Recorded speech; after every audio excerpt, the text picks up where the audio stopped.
अभी हाल ही में भारत के जल शक्ति मंत्रालय के सचिव देबाश्री मुखर्जी ने पाकिस्तान जल संसाधन मंत्रालय को एक पत्र लिख के ये कहा है कि जो हमारा 1960 का सिंधु नदी जल समझौता है उसको हम तत्काल प्रभाव से बंद कर रहे हैं, रोक रहे हैं।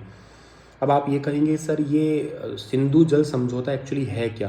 देखो 19 सितंबर 1960 को लगातार 9 सालों की बातचीत के बाद में वर्ल्ड बैंक की सहायता से पाकिस्तान की कराची में भारत और पाकिस्तान के बीच में इंडस रिवर एग्रीमेंट हुआ था।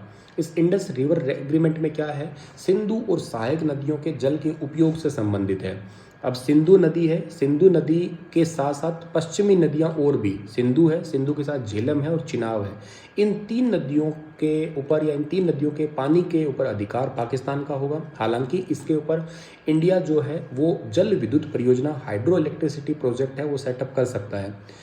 और इसके बाद पूर्वी नदियां जिसमें से सतलुज है, रावी है और ब्यास है, उसके ऊपर तीनों पे अधिकार जो है वो भारत का होगा। लेकिन भारत ने इस एग्रीमेंट को अभी के लिए कैंसिल कर दिया तत्काल प्रभाव से। अभी रिसेंटली सर्वदलीय बैठक हुई है। सर्वदल का मतलब क्या है, जिसके अंदर पक्ष और विपक्ष दोनों की बैठक हुई है। लंबी बैठक चली है, लगभग 2 घंटे के अराउंड। इसमें विपक्ष ने कुछ सवाल भी पूछे थे कि इतनी बड़ी सिक्योरिटी का जो ये चूक है वो कैसे हुई है। इसमें पक्ष ने जवाब दिया है कि हालांकि ये जो एरिया है पहलगाम वाला, ये एरिया इतना जल्दी ओपन नहीं होता है। अमरनाथ यात्रा के दौरान बाद में ओपन होता है ये, लेकिन इस बार लोकल टूरिस्ट ने बिना किसी परमिशन के इसको ओपन कर दिया।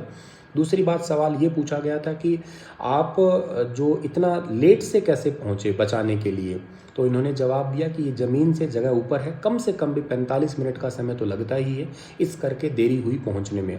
तो चूक तो हुई है, सरकार ने भी माना है, पक्ष ने भी, पर कहाँ हुई है अभी इसको कहते हैं हमें चेक करना ज़रूरी है।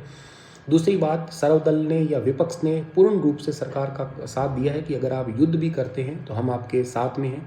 राहुल गांधी ने भी कहा है यहाँ पे कि हम अभी कल कश्मीर जाने वाले हैं और हम पूर्ण रूप से आपके साथ में हैं। आपका क्या कहना है इसके ऊपर? क्या ये युद्ध होना चाहिए या कोई और तरीका भी इसका निकल सकता है क्या? आप अपनी राय कमेंट बॉक्स में ज़रूर दीजिएगा। शुक्रिया।